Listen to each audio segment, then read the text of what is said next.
Good evening, everybody.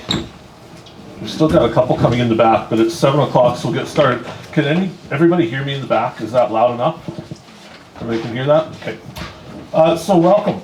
It's so nice to see so many of you out. We didn't know if we were getting 5 people tonight or 500. So we're delighted to see a room full of people because it means everybody's interested in what's going on, and we love that. A few things before we get started. Housekeeping. Washrooms in the back. If you need, just make your way around the table and get back there anytime you want. We didn't bring coffee tonight, our apologies, but there isn't coffee if you're looking for it. On the side, we have some document packages. Those aren't necessarily important for the presentation tonight. They're the background information of how we arrived at some of these calculations. So if you're really into numbers, you're welcome to grab a set of it. I'll go throughout the evening what's there. But if you want it, you're welcome to it. If you just want to see the presentation, you don't have to have that to follow along. It works fine without it. I do want to apologize tonight for something I don't sugarcoat well. I'm fairly known for saying things that sometimes I regret later. So I'm not going to do a lot of sugarcoating tonight, and I can't promise you that everything we tell you tonight is going to be something you want to hear. We're here to tell you what's happening, not the fairy tale version. So we'll go through it tonight. What we do commit to you tonight is we will run through the presentation. Almost all of council's here, the LUD committee's here. We will stay here until you're done asking questions. So at the end of this, ask anything you want. Our intention is to answer tonight if we can. If it's something we don't know the answer to, we'll get back to you. But we're going to try and answer everything you have tonight. No matter what the topic, most of the presentation's about Benito and the effects on Benito, but certainly we'll take questions about anything to do with the municipality as well. So you don't have to limit yourself to Benito. Start with some introductions tonight. We'll start at the far end. Our interim CAO, Pat Ellingson, who's come out of retirement for a couple more weeks before we find a real CAO, but one's coming. Councillor Byron Zbirun is here. From the LUD committee, Kushniryk. Councillor Brad Kushniryk. Deputy Reeve, Brian Burick. Councillor RJ, or as we call him now, Raymond McGregor. And from the LUD committee, we have Joyce. You're not married yet? No.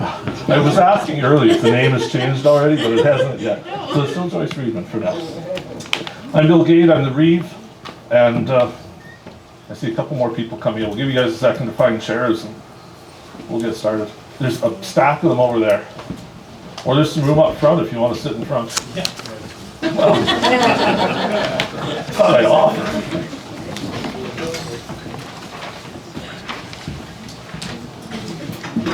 So we begin the presentation tonight talking about water and the quality of water.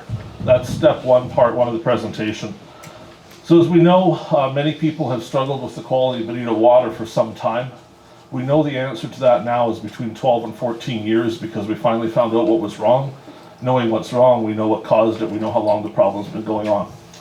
So our old treatment process for Benito water held that we added potassium permanganate before the green sand filter. And what that was supposed to do was take out the impurities in the water, the manganese, which is what's been causing all the discoloration. We then filter it, we'd add chlorine, we'd put it in the reservoir. And that simply wasn't working. Our post-filter manganese was as high as 0.383 in some of our testing, which is extreme. The safety limit established by the province of Manitoba is 0.12. So at times we were practically more than 3 times over the safe limit in the manganese in the water going into the reservoir. It was never that high coming out because with manganese that high, it was precipitating in the reservoir and precipitating in the pipes. So the test values at your actual houses would have been in the 0.2 range, which is still high, but you wouldn't have gotten as high as 0.383 at your homes, but we were certainly seeing that at the water plant. We've made some changes to that. The reason it wasn't working was about 14 years ago, we changed the green sands in our filter. Prior to that, we were using organic green sands that came out of the ground. Those green sands are meant for use with potassium. Synthetic green sands, which we put in, are not. They're meant for use with double chlorination. You shouldn't add potassium to them. So the troubles we saw, brown water, at times we saw pink water, and combinations of the two of them, were all caused by adding the wrong product to the treatment system. So we're in effect putting the wrong thing in. And it worked some, but it certainly didn't work to the amount it should. Our incoming manganese is anywhere from 0.6 to 0.7 from the wells. So we were knocking it down by half, but we certainly weren't knocking it down to where we needed to with that treatment process. And because of the potassium, we weren't precipitating the manganese, which basically meant it wasn't getting stuck in the filter like it should. I played around with that at home. I took a bunch of water and I put it in a big tub, and it was kind of yellowy like we've been used to here. So we added chlorine to it, and then we filtered it. And we filtered it for a couple hours before adding the chlorine, filtered it and changed color. The moment we put the chlorine in, the filter plugged, because it caused the manganese to come out and we could filter it. The end result was we were putting water into the system that was full of manganese, both into the reservoir that we were having to clean every year, and we were getting buckets of manganese out of it, but also the pipes in the ground, which at this point are still right full of manganese. Each time a chunk breaks off from the wall of the pipe, it rolls down the pipe, and as it does that, it stirs up the manganese. And that's when you get the really brown water. So the yellow water was a sign of it, but the brown water was every time a chunk fell off, rolled down the pipe, somebody got really brown water. Depending on where it fell off, it could be just a portion of the town, it could be the whole town, and we still see that today happening. It also happened a lot if we used a fire hydrant, because it would stir up the manganese in the pipes. So it's been changed a couple months ago. We've added chlorine to it, and we've gotten rid of the potassium that shouldn't have been there anymore. That was a recommendation from the province. Once they found out what green sands we had, they said that doesn't work, it needs to be changed. So we've done that. We now add chlorine first, we filter it, and we would add chlorine a second time, but right now enough chlorine's coming through the process, we don't need to add a second time, but we do have the opportunity to add extra if needed. The idea of the chlorine is we always keep some in the water because it kills whatever's in there. And it's about contact time. So that chlorine needs to be in the water for several hours, which is why we always dump the water into the reservoir, then pull it back out of the reservoir and send it out to the houses. So we guarantee that water's been disinfected. We no longer put potassium in. The results are staggering. The manganese levels in our post filter dropped from 0.383 to 0.0002. It is a stunning difference of manganese change. It's more than 99% from what we were running at times to what's going into the system now. So as of now, with that lower number, we're essentially no longer adding manganese to the system in Benito. The problem, of course, is there's still a lot of it there. We have seen results from this. People that have water filters in their homes have seen the filters not plug. If you remember the days where you put a new filter cartridge in and a month later it would be totally black, water would barely go through. We've had people now that run filters for 2 and 3 months and they're still almost white. Certainly it happens at times when a manganese incident occurs and some breaks off, the filter will plug again, but for the most part on daily usage it's not happening. Water quality has increased, but I've alluded to it several times, we still have manganese in the pipes. So even though we flushed them this fall, we'll flush them again in the spring, we'll probably flush them spring and fall for a couple more years yet. We simply have to get it out, and that's a very long process. We could try to swab the pipes. The fear is that if we do that, we're going to break a bunch of them. These are very old pipes, and there's a sponge you would put in, it's called a pig. You'd run it through the pipes, it would take that all out. But we may end up digging up pipes every block too, at substantial cost. So the first goal here is to see if we can do it with flushing. If we can just get enough of it out that we stop having brown water. If we can't, there's a system that uses ice cubes. It's not cheap, but it wouldn't break the pipes as readily as the sponge would. So we'd inject ice into it instead, it would stir up the manganese, we'd have a really bad day of water, and after that a bunch would be out. So we're looking at that. The goal, the hope, is that we get through this with just flushing, and we start to see those incidents go from once a month to once every couple months to once every year to somebody has brown water. Part 2 is the part you're really going to hate. Actually, there's 2 parts you're going to hate tonight. This is one of them. The water rate increase. So prior to the election, council went down the path of applying for a change in what we charge for water in Benito. And the reason they did that was that it's been some time since there was a rate increase, and there's also been substantial losses at the utility. So prior to the election, the Public Utilities Board approved an order for new rates. Essentially, basic use went from $57.21 to $127.57 for minimum billing.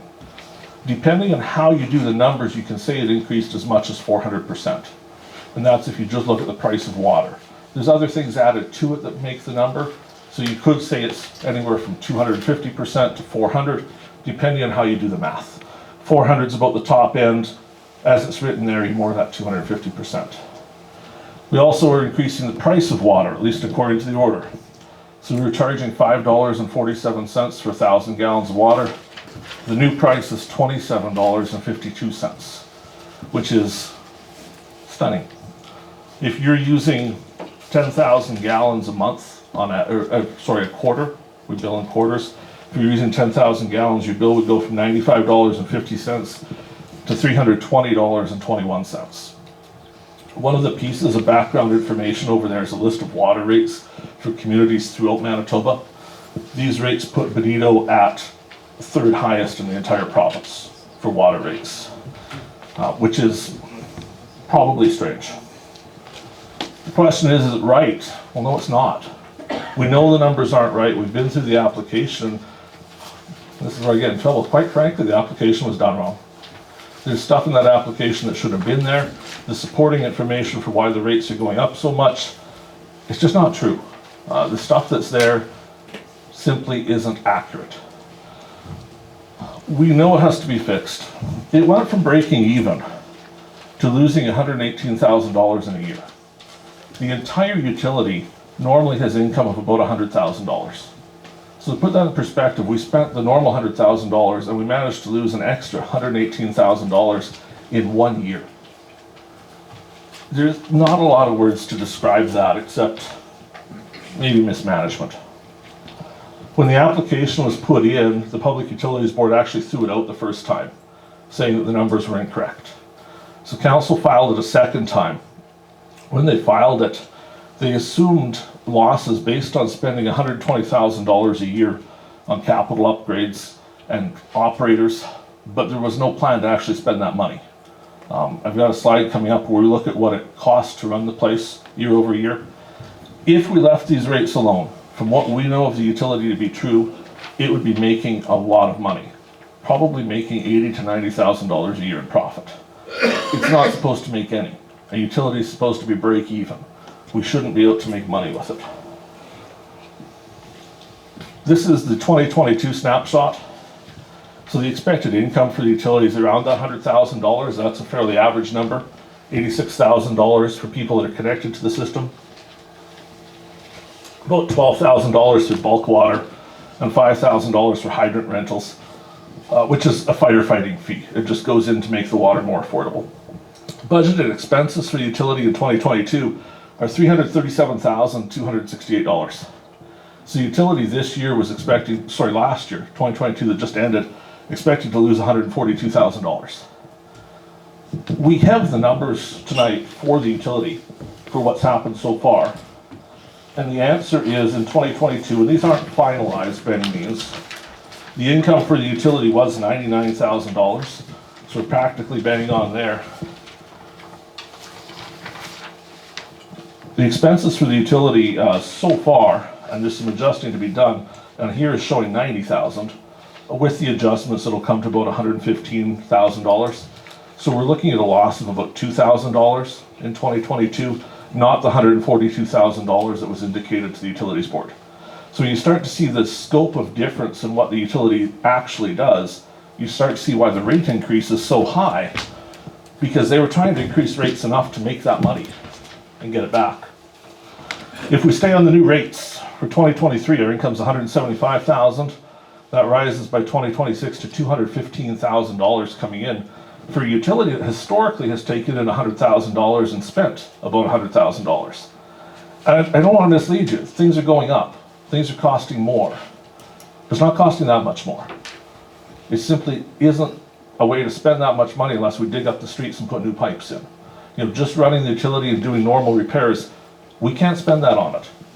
And so that becomes a problem. Some other things that happened in 2020, Council spent $126,000 on wastewater collection, which included a study on the condition of the sewer system. In 2019, we spent $7,000, and in 2021, we spent $12,000 on that same budget line. So you can see that 2020 year was way out to lunch.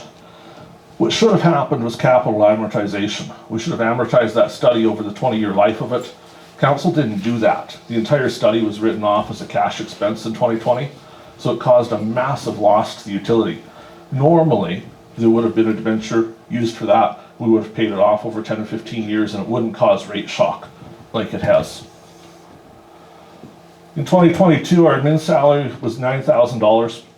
That works out at what we pay our staff, about 7 hours a week to issue bills and take payments. That's not terribly out of line. It takes us about a day to issue those water bills every 3 months. And certainly there's some time when people come in and pay their bills.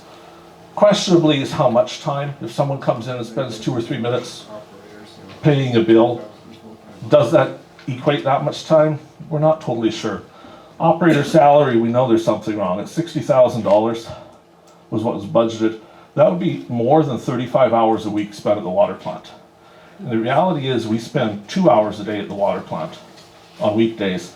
On weekends, because of some overtime issues, you could call that 3 hours a day on weekends. It certainly doesn't come to 35 hours a week. There's not that much there. That would be a full-time person sitting at the water plant all week long, and there isn't. It's a shared job. For purification contract is $60,000. We just don't know. We've looked. What is that? What is a purification contract? We don't know. It wasn't in the budget the year before. Aren't we responsible for purifying our own water? So why are we paying a contract to purify our water? In theory, it would be expenses if we had to do some repairs on purification. Say we had to change a valve and paid a contractor to come in and change the valve. That would be an expense. Other years, that line is around $3,000, $4,000. In 2022, it was budgeted at $60,000. The actual spending on it,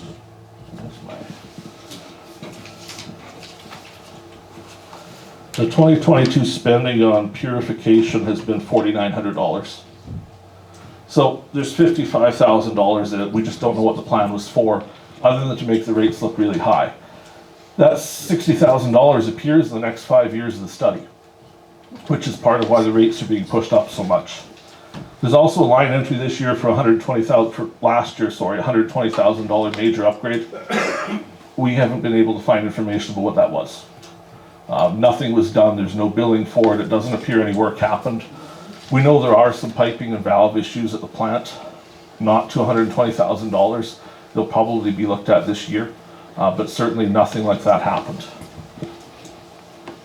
This is the cost increases for water. So what this is showing is what it cost us to make the water each year. Now this excludes things like taking the bill payments, sending out the bills. But if you look at the first several years, while it bumps around a bit, there's an average there of about $50,000 a year, up until 2020. Starting in 2021, the cost of us making water rose to $128,000 a year. And I can't give you an explanation as to why. How did we lose $20,000 from 17 to 18? I'm assuming when 19 is 75 and 2018 is 36, that something didn't get billed in the right year. Because if you take those years, it works out to about 50. Because it jumped in 2019. It did. But 2018 is low. Like if you're about 50,000, a little more, then you're absurdly low, then you're absurdly high. But if you add those together and divide, you're about that same range. So to me, it looks like it's a billing issue of something got put in the wrong year. We're about 50,000 still, and then we'll jump up to the 128, and we keep rising. But 2021, that much was spent. And it looks like it was probably spent on things like employee severance and some other things that maybe shouldn't have been in the water. 2021 isn't finished being audited yet, so that number is likely to change when the auditors are done. Certainly in 2022, we didn't spend that much. Why are we auditing every year? So the way the audits work, the question at the back is why we don't audit every year. We do. What's required by the Act is that when a year ends, like 2022 just ended, we have until June to file an audited financial statement with the province and the Utilities Board. Unfortunately, the 2021 audited statement has never been done. So it doesn't exist yet. They're working on it. It's expected soon. We've been trying to push that along the last couple months. It wasn't done for 5 years. The rate study hasn't been done for a long time. The financials of the actual municipality are supposed to be done within 6 months of year end. But we're behind a year and a half right now. 2 years, depending how you look at it. So once 2021 is finished, the audit, there's a good chance that number is going to come down because the auditor will take out anything that shouldn't be in the utility spending. So maybe some of the councillors that were on the last board should be here to answer a few questions. It would be nice. And that was one of the big things when I had that water bill issue, I contacted the water company, and they said the lady that was responsible for that had been let go, and I got re-put on the list, and I've been paying interest payments on my water bill for 2 years now. Can you see us after and we'll fix that for you? Because if it's one of the bills I'm thinking of, it was one that was stupid It high. went from $110 tops in the middle of summer watering my garden to $610. Okay, see us after, because we'll get your things and we'll go through and we'll fix it, because we can't let that continue. We have to fix it when it's been bad like that. In 2023, we're making some changes to the water utility. Part of the reason we're doing this is the Public Utilities Board, because we must be able to prove to them it doesn't cost this much to run the utility. So we're setting a fee to cover staff time and training. We're setting a fee for admin costs. The fee is $50,000. That buys 2 hours a day at the plant on weekdays, 3 hours a day on weekends. It covers the postage, the paper, the envelopes. It covers the staff time we expect to take producing the bills, the staff time to read the meters. When we look at that, we can't spend more than $50,000 on that. So we've set the fee from the municipality now, so there's no more question about what will be billed to the utility for staff time. It's simply there. Part of the reason for this is some changes to the LUD. Historically, the water utility has paid 1/3 of all of the expenses for staff in the LUD. At least it was supposed to. You'll see later it wasn't. But because of the change in the LUD, it's very hard to see what staff you should pay 1/3 of. It's much easier to actually figure out the hours we work in the plant. So by coming up with a set fee, we've actually accounted for the actual hours we use. There's some allowances in there for an extra day every month or two for things like a water main break, where we're going to be there longer. We're very confident of the $50,000. Remainder of the expenses are for chemicals, pipe repairs, utilities. We think the expenses are going to come in around $100,000. We aren't done the budgeting process yet. We're still in the estimate stage. We're probably a month and a half away from having a solid budget where we know all the numbers. We're aiming towards $100,000 a year of expenses, which is what we think it should be based on past experience. There's a neat thing in this study. It says in 2019, 2020, 2021, and this was a study that the municipality paid someone to do for what the new rates should be. Quarterly billing were reviewed. Some of the billing quarters had negative volumes, some had vastly inflated volumes, indicative of errors in data entry. An average of 2020 and 2021 billing quarters with volumes that appeared reasonable were used to extrapolate the volume billed. That's a really nice way of saying all of the numbers in the utility study are probably wrong. Because the study, obviously, when we look at what to bill, we have to know how much water we're going to sell to people. So they took a guess at how much water they might sell and came up with a price for it based on what the expenses might be if they were really high. And that's how you get to a 400% rate increase. We know there's issues with water meter readings. We've heard one in the back there tonight already. We know there's other issues out there. We will fix them. We are here to make this better because it's been bad for many years. So if you're one of the people that are having those troubles, please talk to us. You'll find there's a different attitude in the office now. You won't just be told it's right, get used to it. Someone's now going to be willing to listen to what the issue is, and they're going to work with you to figure out what should have happened and fix it. And who will that be? It will be CAO Ellingson for now. If you don't get satisfaction there, you call me, and I will look after it personally. It bothers everybody on council that's here tonight as much as it bothers you that this isn't right. We would love to stand here and tell you that every water bill is accurate. That's our goal, but we're not there yet. We inherited a billing cycle that was already started when the election happened. So the most recent water bills were made before the election. So we didn't have a lot of control over what they say. They came out, we adjusted a few of them here and there as they went through and reprinted, but by no means do we consider that billing to be totally accurate yet. Operator wages, I wanted to highlight this a little bit for some of the strangeness. I talked about how it's supposed to be 35%. So Benito operator wages in 2021 were $60,000. The utility was billed $67,000. So clearly that's not 35% like the agreement was, it's actually 53%. So that's part of the answer for how too much was spent in 2021. The actual billings into the utility was paying for time that was spent maybe plowing the street, but that's not what the water utility is there. Okay, can I ask a question? Sure.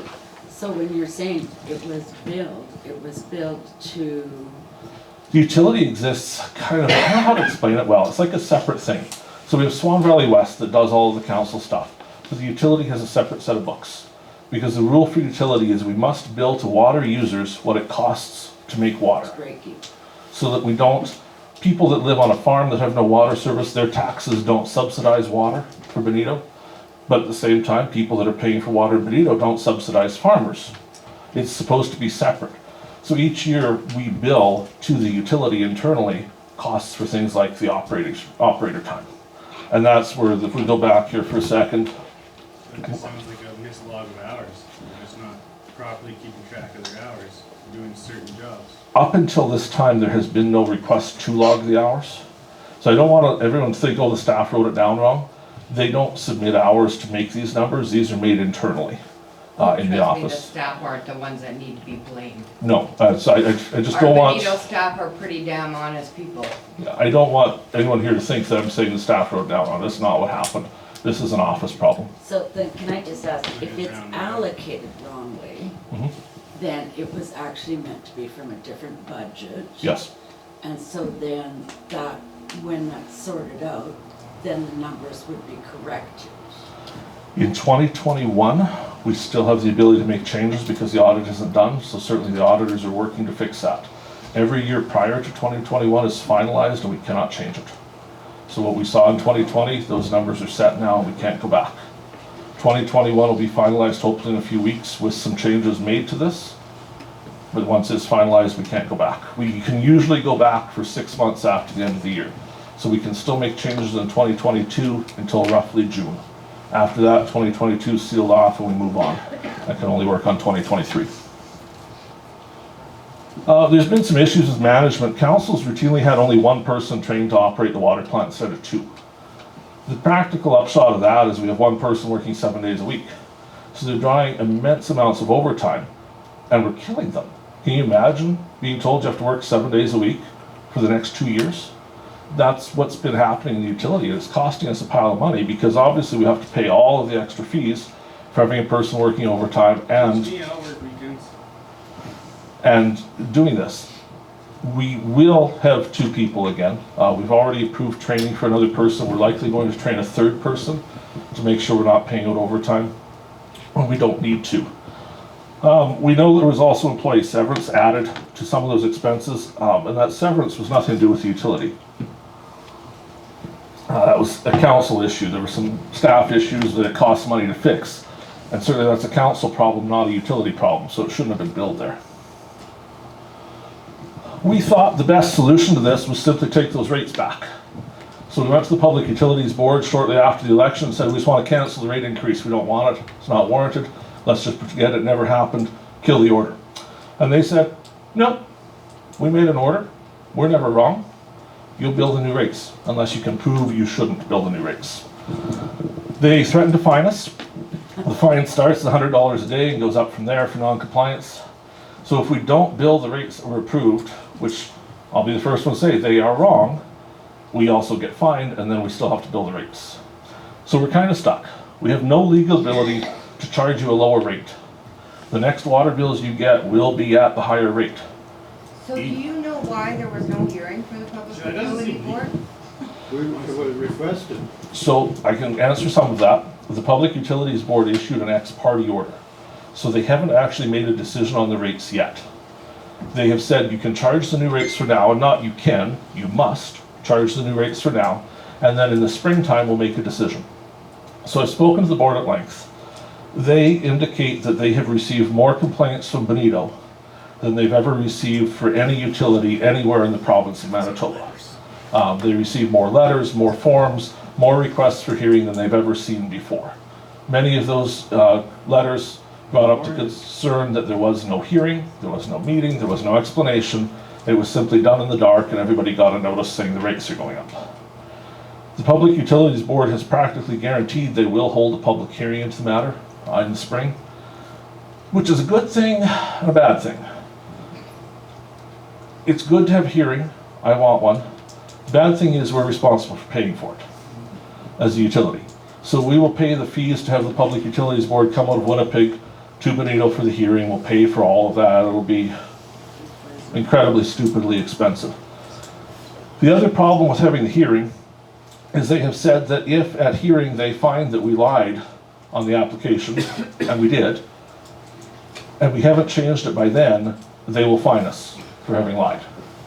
So we're working as quickly as we can to amend the application. And you saw that happen with Manitoba Hydro recently. When some things changed, they sent in an amended application. That's where we're going right now, is getting an amended application to the board that will show the rates shouldn't be nearly so high, which will then result in the public hearing showing the rates come down. So that's kind of where we're going with it. There's a slide that basically says So that. the people that lied have no responsibility to be responsible for this all? Exactly. This is criminal. It's It should be freaking the criminal. The old province's board should priority each to individually provide be us responsible proper for it. I'm sorry, but if I did my job like that and I cost the region $100,000, let me tell you, it would be my ass paying it. I don't disagree with you on a personal level. Council could go down that path of trying to recoup those costs. It's unlikely that it Will would they come back. purchase errors and emissions insurance? Not for this. The insurance from the municipality does not seem to have that coverage that we've found. We have looked, and we're continuing to look. We're also looking for some other things for that, because there's other issues. We know it's not right, we get that. And I promised off this top you wouldn't love everything I had to say tonight. You are going to get charged those new rates if you're using water in Benito. You're going to charge that for at least a quarter, because we have to send out the next bills in a couple of weeks. And we have When this all no, gets said and done, we'll be reimbursed. no. We've asked if we could backdate the rates so that we could issue Technically, that refunds. makes- Because my Technically, bill that makes for the the last 2 council- years has been over $600. And I've been charged interest on that for the last 2 years. Individual bills, we can adjust. From what the Public Utilities Board has told us, we cannot blanketly. What we wanted to do was say that whatever the final rates are would be backdated to the date of the order when they went up. So the new rates would never have existed. They won't allow that. Because that date passed already, the new rates are in effect. We simply couldn't get there in time. The date, like October 1st was the deadline. If we had had it in by October 1st, we could have made changes. The reality is we didn't have a council that was willing to change it at that point. So we missed the opportunity to change it before it became law.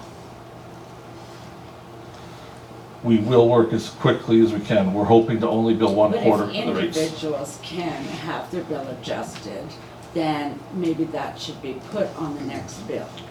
So that people know that they can have a remedy for things that are incorrect. And I want to be clear that it would be only be for what's incorrect. So where we I've have, been you know, told too I've much. been on the list a couple times, and every time I call, I just get told, you're put on the list, we'll look into it, we'll get back to you.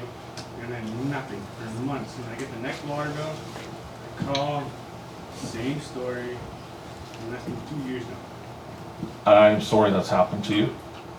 We will try never to do that again. You're not the only one that's happened to. I know of several people that have called for 2 years in a row. And simply there was no response to it. Many of them didn't even get a call back. We can't break the law to fix this. We have to follow the law, so we'll do everything we can to try to resolve those water issues, to get the rates where they should be. It's not going to be the same as it was. There's been inflation, there's been added costs. There will be some increase to water rates. It will not be the amount of increase that you've seen so far. It will come down from that, because there's simply, it's too high.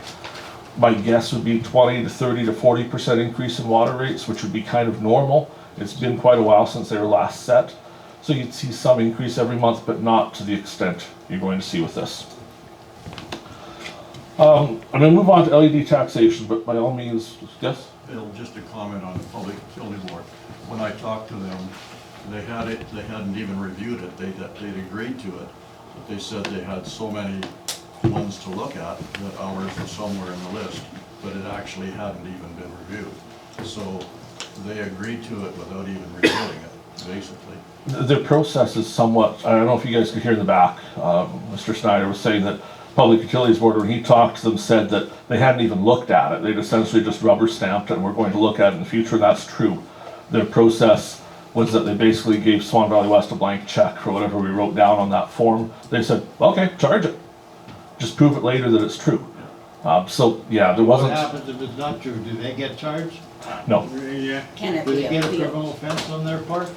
they just blame it on council, because even though the people on council changed, council's still council. So it's now my fault. But it's a crooked council at that point. I don't disagree. I'm trying not to say I agree, but I don't disagree. So then could that not be appealed?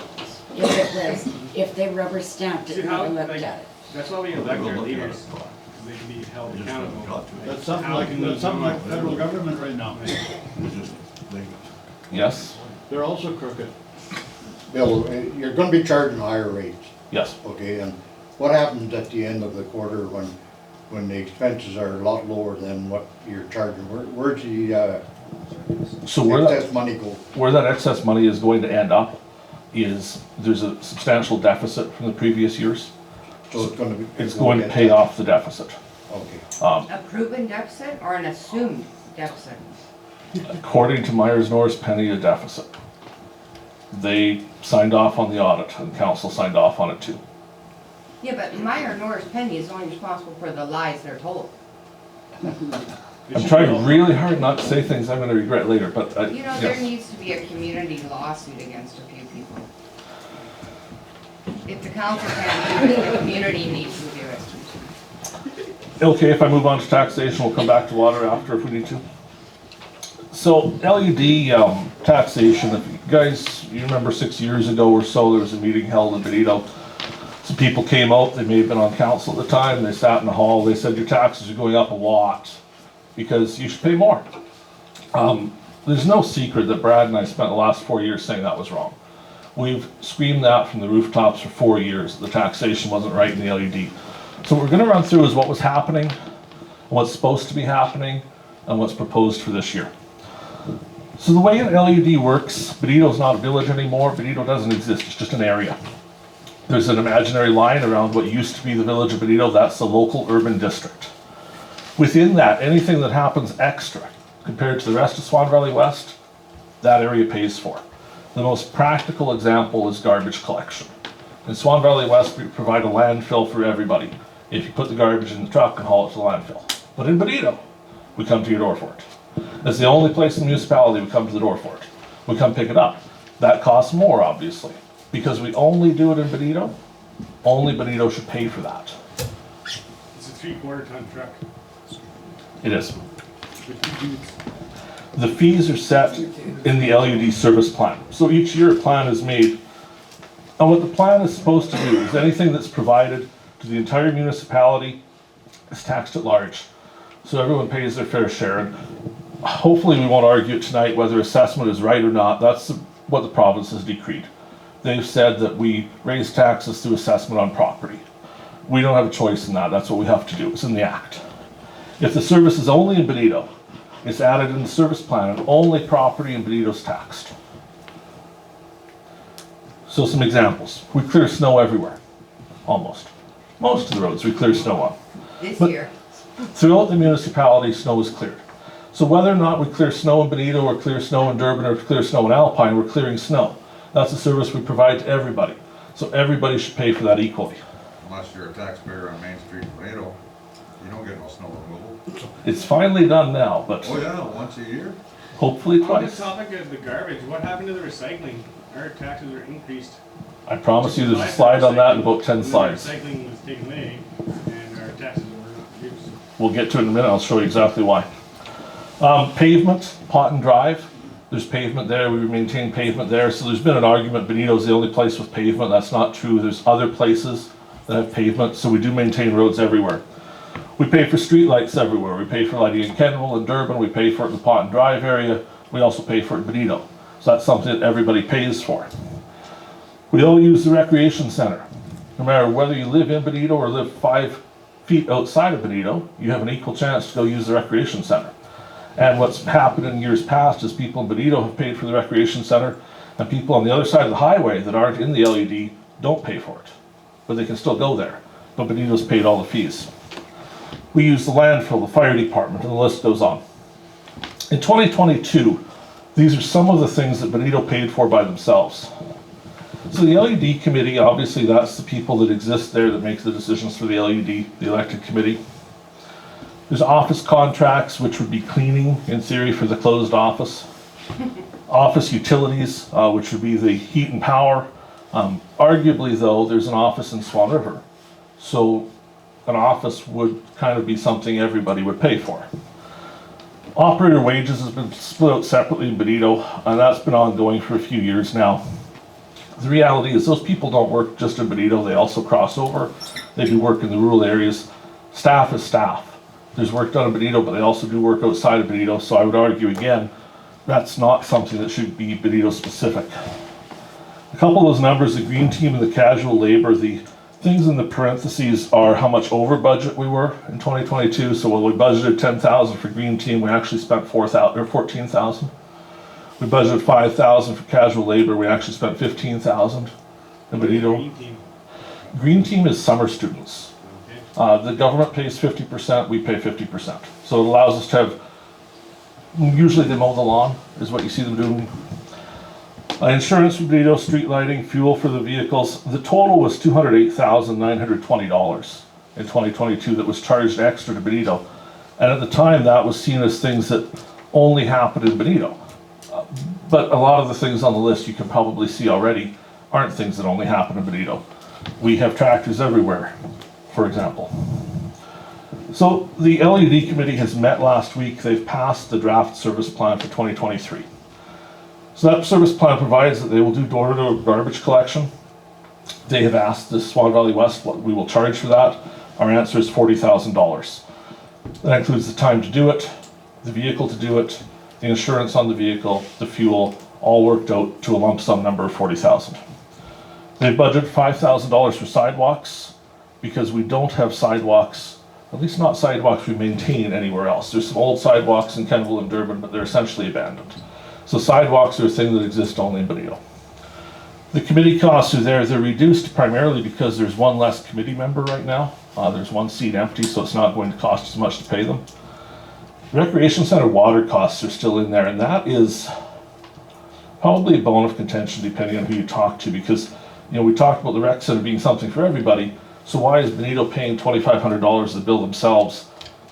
The only answers I can give is that historically they always have, and that the current LED committee thought that they should this year. And that was a decision they make. The LED committee makes these decisions for Benito. It consists of the 2 LED members and Mr. Kushniryk. Council can't dictate to them what they decide. So they've put that in their plan. They've also budgeted putting $8,000 into general reserve, which brings the service plan costs for this year to $65,000, which is a big difference from the $208,000 last year. So some changes, obviously the raw reduction is about $143,000, that's a 69% reduction in what the LED pays. That isn't out of line for what it used to be prior to that massive increase a few years ago. There's a couple things at play here. So when Benito was its own village, Benito received grants from the province. Benito received a lot of sources of income that don't exist anymore because all of those go to Swan Valley West general revenue. So even if you look prior to amalgamation, if Benito had a budget of $200,000 for a year, probably almost half of that was coming from something other than taxation, and about $100,000 was coming from taxation. Once we went to the LED, all of that income's gone, but the expenses were left behind. So you see Benito paying for a bunch of things, but they don't have the ability to charge the province for even something so simple as charging CN for mowing the grass. Swan River has it. Swan River steals it. That's one way of looking at it. Well, that's the only way to look at it. That's why you're seeing these changes. There's gonna be some people in the room that are mad because how dare you not charge the LED more? But these are the reasons why. The LED mill rate last year was 27. So that means for every $1,000 in accessible property, you're paying 27 bucks. This year it's gonna be, and these are estimated, the budget's not done for 6 weeks yet, about 8.4 for the mill rate. The at-large mill rate's going up, the rural mill rate is going to 0. We're not allowed to have differential mill rates, so we can't charge rural people stuff for the rural area. It's either everybody has the service or nobody has the service. And if some people have it different, that can only exist in Benito, and Benito pays. So we shouldn't have the ability to say only farmers pay for something. everybody, including Benito, pays towards everything that's at large.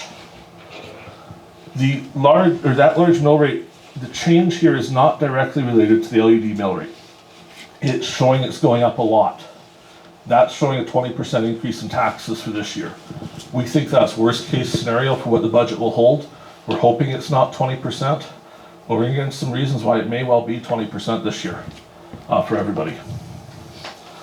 We have examples here. This is on a $100,000 value. I see my slides kind of messed that up. So the way taxation works, if you have a house, there's what's called portioning. So while your house may be $100,000, your portioning on a house is 45%. So you effectively only pay tax on $45,000. If you have commercial property, the portioning is 65%. So even if your assessment's still $100,000, your taxes are higher because you're paying tax on more of the value. Rural houses are 45%, farmland is 26%. And in theory, that's because farmland isn't in production all year round, right? There's only certain times of the year farmland's of any value. So what we're showing here in 2022, a house in Benito worth $100,000 would have been paying $1,635 in taxes. In 2023, that'll be about $1,078. This is municipal share only. This does not include school taxes. So those always get added on after.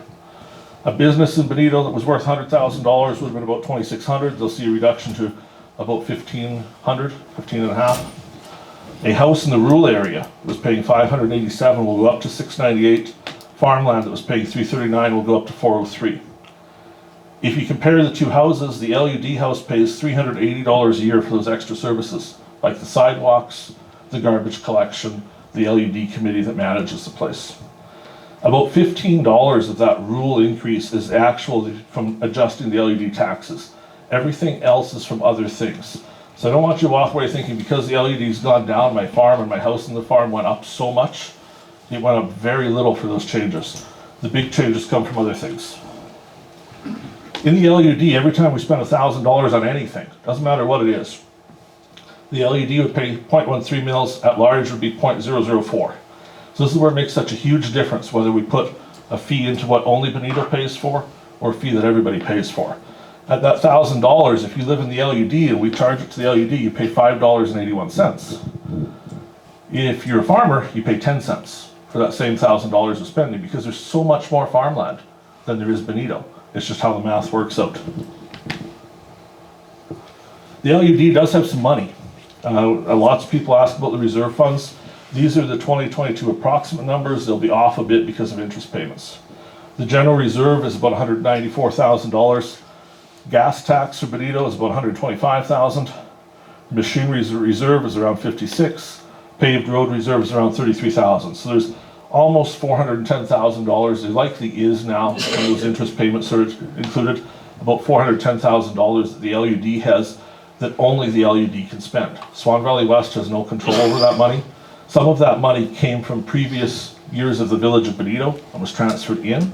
Some of that money was actually accrued in the last few years. Some of that general reserve and certainly the gas tax reserve was going up as the gas tax was credited to it, but hasn't been spent on anything. So there is some money sitting around. What was the formula for that? Is that 3.5%? Is that what they were? For the gas tax? Yeah. Between 3.5% and 4% is what's been done. And that's of what the entire municipality gets. A portion of it has been put into the Benito Fund.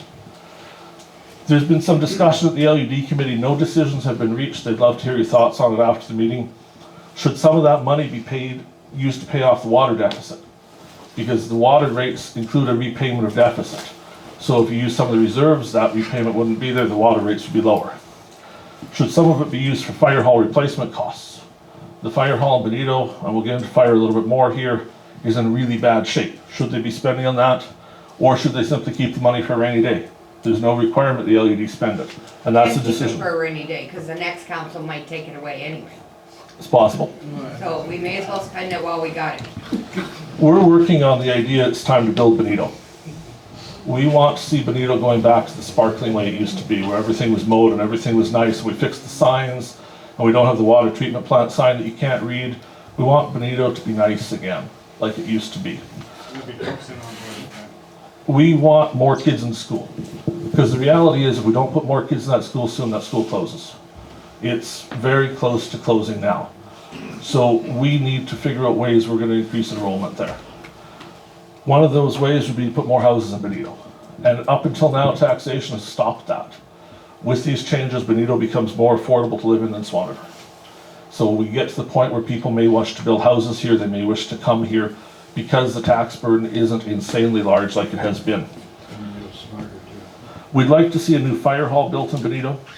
We'll talk about some reasons yet. We'd like to see the businesses that are here stay. We can't afford to lose more businesses. And certainly when you see those commercial taxation numbers, I know one business right now pays almost $10,000 in tax a year for being in Benito, whereas if they moved just outside of Benito, that rate would be way lower. So the changes will help with that. We'd also like to consider if there's expansion opportunities to the folks that are here. We know there are some of them that are talking about expanding their businesses, and if we can help them out with that, not necessarily giving them money, I'm not saying we're giving them grants, but make the conditions right in town so it makes sense to build in Benito and get bigger. Why a new fire hall? The reality is we built a new fire hall in the wrong place. Thunder West never should have been built there. There was no need for a fire hall there.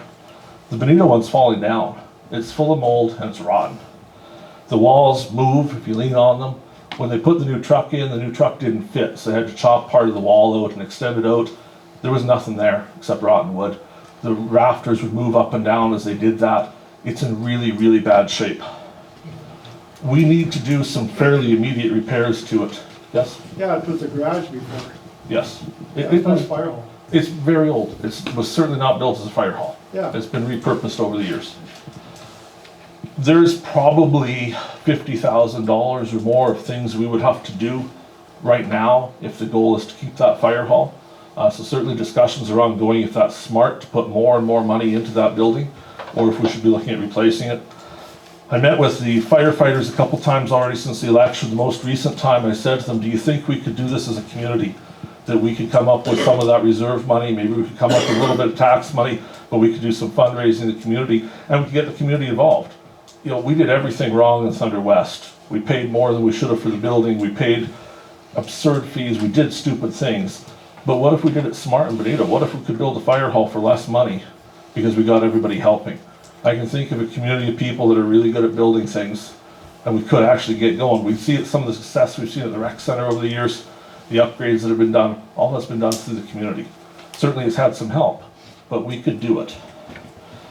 There has been some investment. That's there was a fire hall, and it's easy enough to extend that and make it into a fire hall where you don't have to start with brand new.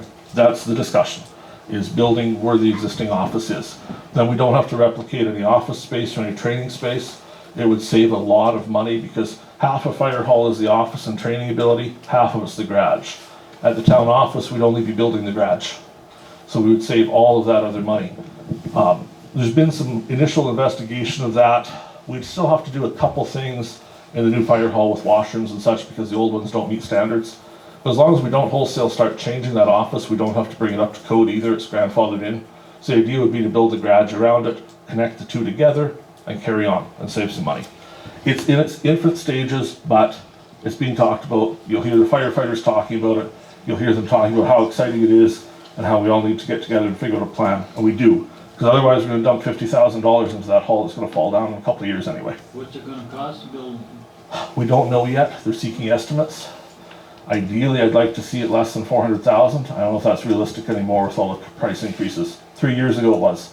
Now it would be really tough. Well, the lumber's a hell of a lot cheaper here than it is in Swan. It is, yeah. You can stick it in here. How big of a garage does it need to be? $500,000 seems like a lot for a garage. The hope is lower. It would have 2 bays in the front, 1 bay in the back, so you'd double park the trucks and you'd have that spare bay at the back. Got the one bay there now. That bay would likely have to come off and be replaced because it's not structurally sound. It would be commercial development too. It would be. And it would look nice on Main Street, it would fill in a hole on Main Street. And what I want to see is people come to Benito and say, look, they're building this, let's build a house. Because we have lots we can fill up here. Every time we build a house, the aggregate tax level goes down, right? It doesn't cost much more to collect garbage from one more house. But also there's a lot of derelict houses in Benito that need to be either be taken care of or something being done. There's much work to do. Why will that large increase? These are the reasons that don't involve the LED. $1.6 million has been spent on the Thunder West fire. thing. Can I ask where that money came from? So that money, some of it came from gas tax reserves, some of that money came from general reserves, and some of that money was same year taxation. So approximately 1.175 million came from gas tax. The rest of it was either general reserve or same year taxation. So, Gas tax is not for rebuilding our roads and fixing our roads? 2 years ago, the federal government changed the rules for gas tax, so it's permissible to use it for building fire halls and buying fire trucks. Until that time, it could only be used for roads and bridges. And so there's certainly an argument out there, and you'll hear the argument that no local tax money was spent on that. That 1.7 or 1.175 million was free money. We don't have to worry that we spent it. The reality is that money should have been spent on roads and bridges. So to say it's free it's crap. That money came to the municipality to spend on things that we needed, and it was instead spent on a fire hall. The lawsuits and investigations come up. The best we can tell you right now is $250,000 was spent by the previous council on either suing me or investigating some of the other people here. It's an absurd amount of money, and the lawsuit isn't over. We haven't yet been able to end it, but we're working on it. Inflation's a huge number, obviously. We've all heard of the inflation. We've seen our fuel prices go up. We just have to put fuel in those graders all the time, so that will cost more, and it has. Our union contract is due. Previous council negotiated a 3-year contract with the employees that saw increases of less than the cost of living increase each year. So essentially, employees in Swan Valley West were seeing their wages, their spending power decrease every year. It wasn't by a lot, but it was by a percent and a half each year. So rather than keeping the wages going along like you would normally expect a cost of living increase, they're actually coming down, which the union noticed. And they seem to think they want a wage increase. It would be hard to tell them they shouldn't have one. Certainly when negotiations are ongoing, we won't be doing what they're asking for, which is insane, but we will have to give them an increase. There will be increases there. I don't want to say numbers tonight because we're in negotiations, but there will be increases there. There's also been a nickel and dime attitude the last several years, and that's cost us an awful lot of money. I'll give you a couple examples of that. I think there's a slide on it coming up. So we have mowers that we mow the ditches with, and those mowers need new blades once in a while. And so what we're supposed to do is take the blades off, put new blades on, and carry on mowing. But the blades obviously cost some money. So what the previous council decided to do was sharpen the blades. And the manufacturer says, whatever you do not sharpen the blades. Because if you sharpen the blades a different amount each blade, they're off balance. And you take the gearbox off the mower. So we didn't buy new blades, we sharpened them. You can probably see where this is going. We're now repairing the gearboxes because they were wrecked. And that's just kind of how it's been going. The grader that's not fixed yet, when I went over there to see it the last time, they said, would you like us to actually fix it this time instead of just wiring it together? Because last time it was here, we just put some wire on it and hoped it would hold for a few months. Could we put the new parts on it? But obviously, you know, if we're following this scenario of that grader, we're approaching $75,000 of repair bills now when there shouldn't have been any repair bills on it because it wasn't fixed in the first place. You had a question? Oh, sharpening blades. When you sharpen them, you balance them afterwards. That's what you're supposed to do. If council knew how, it probably would have worked out well. We've done it back in the 70s and 80s. They didn't. 60s. We've also spent an unreasonably low amount of money on roads, and I think if you've driven a gravel road, you know that to be true. They're in horrible, horrible shape. It's bad. The mower blades there, the machinery expenses, lack of oil sampling. The municipality chose to no longer sample oil in our equipment, which has led directly to the $75,000 repair bill for one piece of equipment. If we had been doing the oil samples like was prescribed to us by the manufacturer, we would have caught that when it was about a $5,000 repair bill. Instead of that, we destroyed pretty much an entire transmission. Question. Oil sampling. Who the council's qualified to look at that and actually catch that? On this council, I don't know if any of us would be. The previous council, no one. It's sent away, and they're supposed to return a report that says you have a problem or you don't. Yeah, but who actually looks at, who would look at it and actually catch it and fix it? Typically, it would be the lead hand. Things on the radar screen that are also figuring into that budgeting process. Sarah Lake Road. Does everybody here know what Sarah Lake Road is? Should I go into that? Maybe I'll explain it just for a second in case anyone's new to it. So Sarah Lake Road is what you might call Reels Road. It goes up into the mountain there. Last year, We were supposed to put a new culvert in across the road. So council went out there to start doing that, and it kind of got a little further than that. They began moving a mountain. So there's a hillside there, they started scraping away at it, they took backhoes out there, they moved things, they cut down a bunch of trees. The problem is none of that was on Swan Valley West property, it was all on Crown land, and we had no permit. So once they found out we were doing that, we caught a stop work order for it. We've been fined. I have to appear in court on Wednesday on behalf of the municipality to answer for those charges of operating on Crown land without a permit. Yes? Isn't there road allowances to allow for that kind of thing? There's 66 Should be feet, from, but- like the center line to so far out, you should be allowed to do whatever you wanna do. Yes, we were far beyond the road allowance. Yeah. We were beyond it by about 100 feet. We have $4,000 of fines that I'm appearing for. It's our hope we might cut that down a couple $1,000 by explaining that essentially most of council got fired and everybody else in that no longer has a job either. We do have an order to repair. It's a mandatory order. We do it or the province does it for us. The current estimate is $100,000. It requires us to move about 6,000 yards of material to a new location, then repair 8,000 square meters of the forest that we destroyed. The 100,000 might be low. It could be 150 by the time we get that work done this year. That is one of the things we're exploring with our insurance company to see if we have coverage for that. There was no council resolution to do that. It was never Who made discussed. that wise idea? As best as we could tell, it was the CAO and the Reeve. And they no responsibility? Not so far as yet. We're paying for a lot of stupidity. The only answer I can give to that is we have to make sure we never elect a council like that again. Because this costs so much money. It's tough. We have a traffic gravel shortage. We normally apply 40,000 yards of gravel each year, which would maintain the roads if they were in good shape.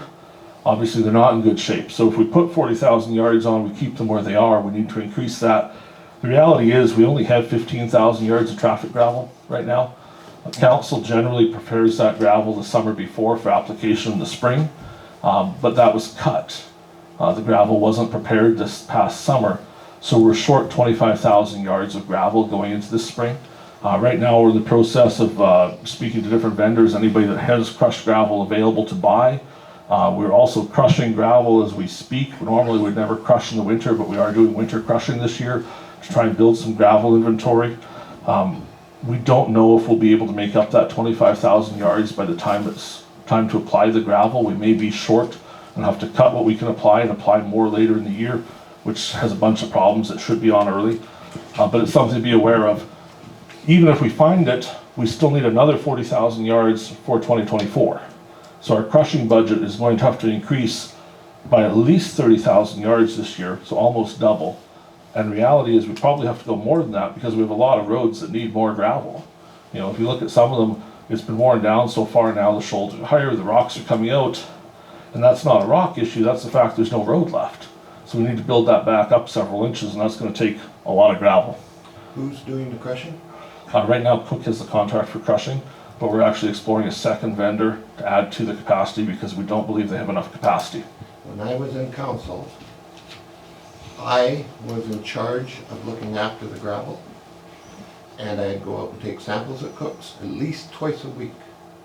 And I caught 5,000 yards of gravel that did not meet specs. And I rejected it. They weren't very happy. But it was rejected, we gave them a chance to make it right, and it was still rejected. I don't think Cook should be in the ballpark here making gravel. All their pits are used up. All they got is sand. They do not have fractures. You need fractures and you need clay. You need 15 to 20% clay to get the base back to where it should be, in the ground. They can't even make road gravel. Cook's has an existing contract that was signed prior to the election. So they will be crushing this year. But we are exploring having a second crusher because Cook's historically have trouble meeting the volume we need anyway. And when we need higher volume, it would only make that problem worse. So we're looking at adding secondary crusher. What about a capital works project of getting the province to pay for half and getting some good gravel? Alpine has good gravel, Kane's Pit has good gravel. And getting capital works project to haul that gravel throughout the RMs. So then the province is paying for half of the haul, which wouldn't cost the ratepayers any more money. So under current funding formula that's been changing, they now do basket funding. And the question, I don't know if you guys can hear in the back, so I'll repeat the question. He's asking if we can't get 50-50 cost share on bringing alpine gravel to other parts of the municipality because it's generally better gravel. With basket funding from the province, we now receive a set amount from the province and gas tax. And gas tax is what we would normally use now for those capital works projects, and we spend it all on a fire hall. So we had $1.175 million of gas tax to do that 50-50 cost share with. It's gone. There's less than $100,000 right now of gas tax in the main account. One follow-up question is, when you get cooks to crush, do you have a specific time that gravel has to be crushed? And if they don't make it in that time and they don't meet specs, there's a penalty. The current contract does not have a penalty. It does have a time, which seems kind of silly to say it has to be by this time, but if it's not, oh well. Yeah. But there is a time, and we do have someone actively sampling the gravel a couple times a week right now as they crush to make sure that it is meeting spec. So we're not deaf to those concerns of quality of the gravel. We don't want just anything, we want good gravel. Thunder West Fire Department, we talked about, is $1.6 million. That represents 50% of all the taxes collected for 1 year. And obviously that's not how it was done, but that's the scope of how much money that is. Our entire tax income in the municipality is around $3 million a year. So to spend $1.6 million on a fire hall and fire trucks is a lot. Benito obviously is where we probably should have put that money. Recycling. So recycling, ultimately in Benito, the door-to-door recycling is a function of the LUD committee. They decide if there will be recycling or if there will not. We don't provide door-to-door recycling collection in the entire municipality. What we provide to everybody is those big blue bins. With the fuel increases and the fuel surcharge, the current price to do door-to-door recycling for Benito for the year, as it was it's not twice a month, it's every 2 weeks, so there's a couple extras. It's 26 pickups a year, is between $40,000 and $60,000. So when you look at the $65,000 for all the tax bill in Benito, we'd be essentially doubling the LED taxes to do it. That isn't a Swan Valley West decision. That is entirely the decision of the LED committee. If they decide to spend that money, it's spent. At this time, they haven't included it. We have 2 big blue bins now, and obviously that's not enough. I think everybody's seen they're overflowing there. There's 2 problems there. If there's a tractor in the way, they can't collect them, so they don't get emptied when they should, but they're also not enough. So what we're going to be doing is moving them, probably to the old village office. There's some space in the back. We'll add a 3rd bin. If that does it, great. If it's not, then it'll have to be a 4th bin. But we can add bins to it, so it's just a matter of right sizing it to get to the right number of bins. We don't want to put 10 there and be paying for 10 bins. We're only filling 5 every 2 weeks. So we'll adjust that and try to get to the right size. Yes? Why can't we have bottle recycling like they have in Saskatchewan? It would be nice, but we would have to pay for it ourselves, and we'd end up with bottles That from... would be just fine. There's lots of people that need to have a little extra income this morning. I'd love to be able to do it. I don't know if we can afford it. Sorry? One other question. Yep. How did we make out on our MSN tipping fees? Did we ever get all we got was about a ballpark of about $16,000, we were told. When we were in the village in 2014, we were still receiving almost $23,000. So my thoughts when we had our meeting was that there was some mismanagement of funds there in that department, like the recycling. We never did get a tonnage report. We did not get any numbers. We were told $5,000 and go away happy and just go away. So the question, if you don't know how recycling works, there's some back end to it, and obviously Mr. Snyder's up on it. When we recycle, the province pays some money back. So it's by the amount of tons we recycle. So for every ton we recycle, is it $43? Is that the right number? She doesn't want to be put on the spot. No, the total though is down from what it used to be, is 12,000. Yeah, so the total we got was $12,000. But we get payment from the province, and that payment comes from every time you use a landfill, we pay for the privilege of you putting garbage in a landfill, and they rebate that money to people that recycle to help pay for recycling. So it's kind of a shell game of it. The most recent number is about $12,000. is what's come in. It used to be higher, as you indicate, it used to be well over $20,000. There's a few changes to that. It's not necessarily that we recycle less, it's that you get, the amount each year depends on how much was put into landfills. So if more recycling was done and less landfill was used, the pot of money is smaller when it gets divided out. So you could recycle the same amount of recycling every year, but get vastly different amounts of rebate on it. Right. Then that doesn't reflect on the price that they're being charged for landfill sites. They're still charged that every year. Yes. And it doesn't go down because they're making some money from it. No. What was also alluded to there is for several years in the LUD, even though a substantial amount of money came to Swan Valley West for Benito Recycling, that money didn't make its way to the LUD budget. So the rebates weren't put to the LED taxes. There you go, then the thieves are in working order again. Each big blue bin is $2,500 a year. The houses can be up to $288 per house. So if you look at that top end, every time we have 9 houses, we could afford a big blue bin. So ultimately, for now at least, unless the LED changes their mind, and I can't see that happening this year, they've already submitted their service plan. Certainly they could revise it, but it's not likely. It'll be big blue bins in Benito this year. In the back. I have a statement regarding the blue bins. If a letter could go out telling people if they're bringing it in a bag, dump the bag in there, like not the whole bag, empty the bag into the blue bin, cut the cardboard, and we would have way more space in those bins. Okay. We, in theory, are going to send out a note to everybody soon. We'll make sure that's in there. And I think Pat is diligently writing it down to make sure we include it, because it would help. Along that line is you can lock them so that you can't throw a 3x5 box to take up that space. They actually gotta lock it, like, they only have a certain amount of space, then you would get a lot more in those bins. It's a very good suggestion. We'll get it on the list to look into. We didn't hear that back here. I say, she was saying that you could also make it so the lid doesn't open all the way, it only opens a few inches. So you can only put in things that are already folded down rather than a huge box that isn't. So we'll look into both. I can see that making a big mess.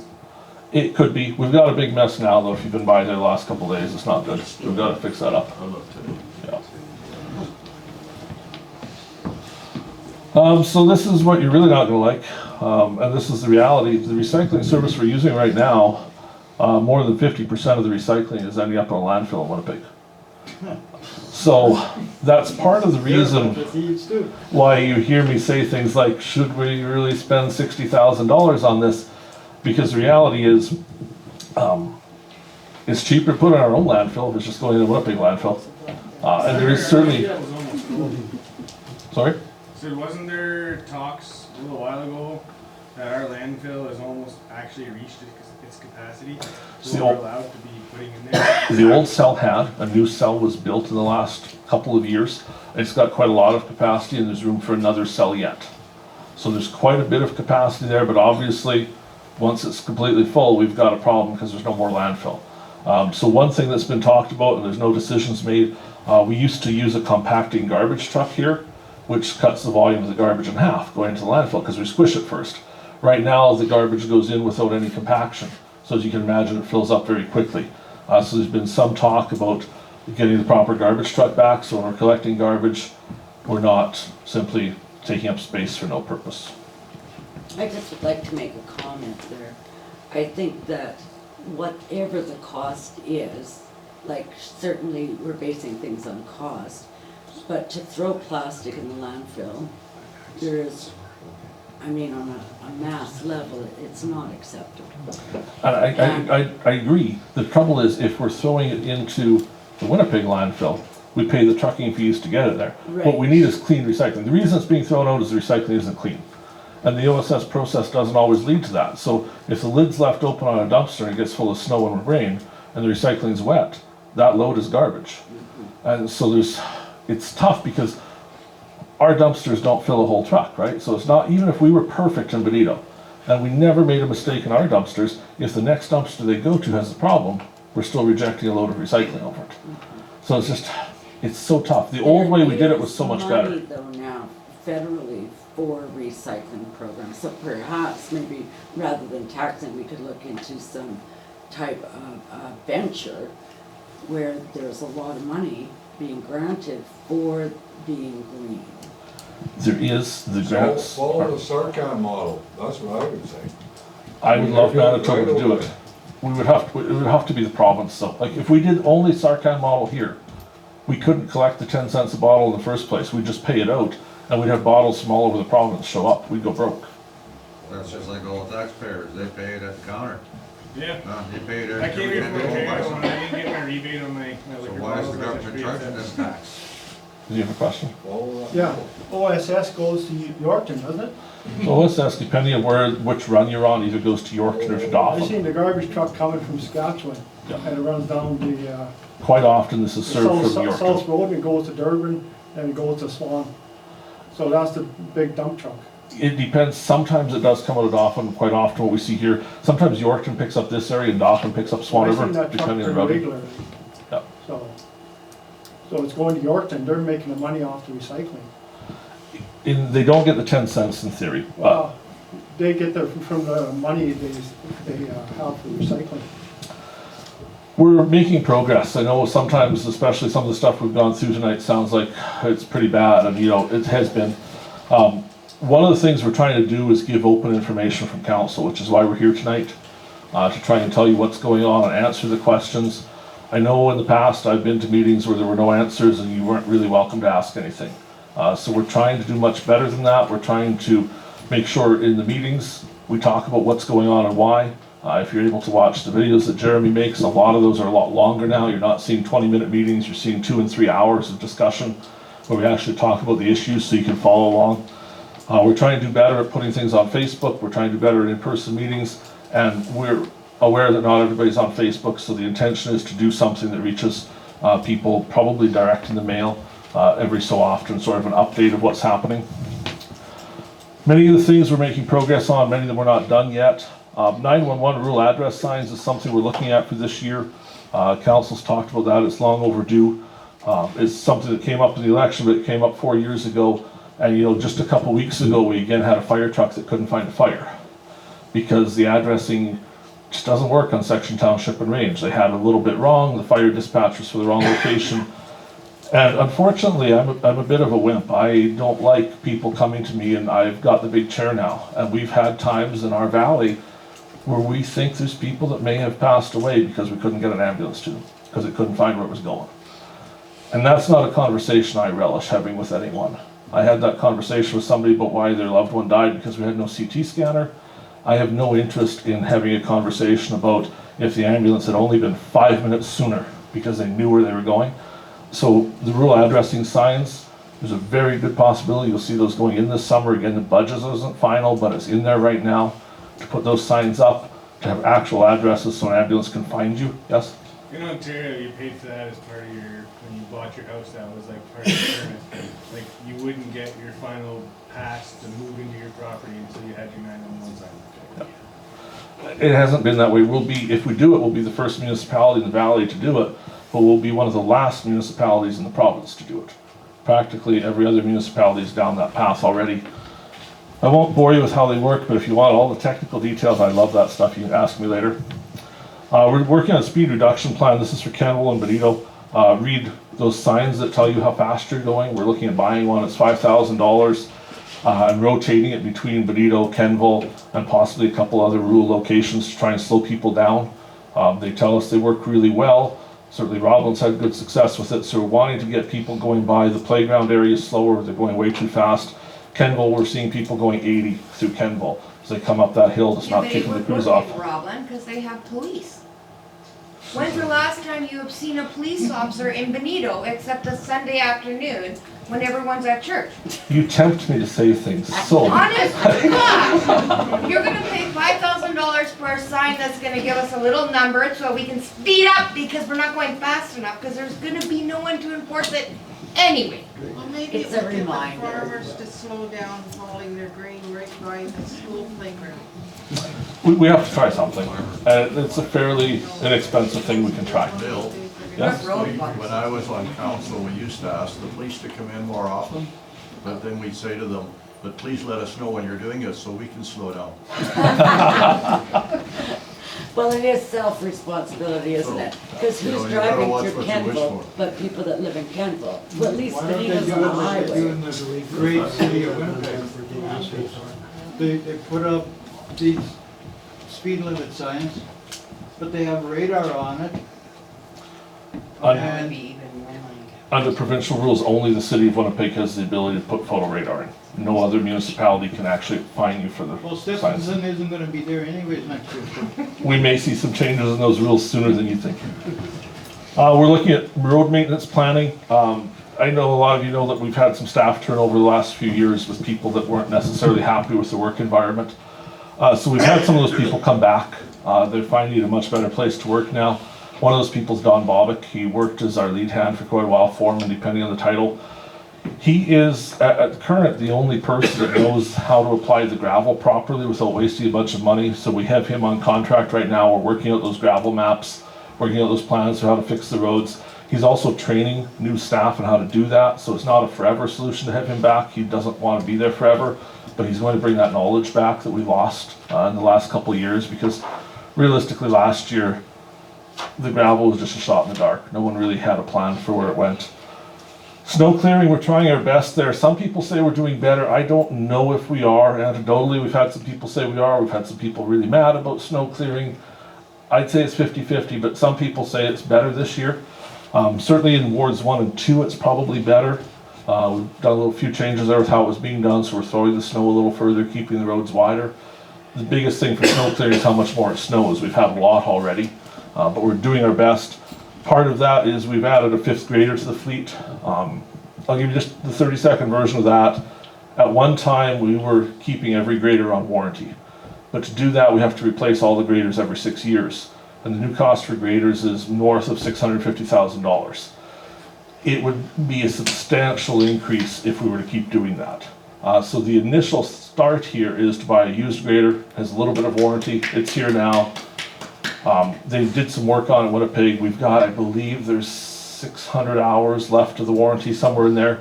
We're gonna watch it. If anything comes up, get it fixed.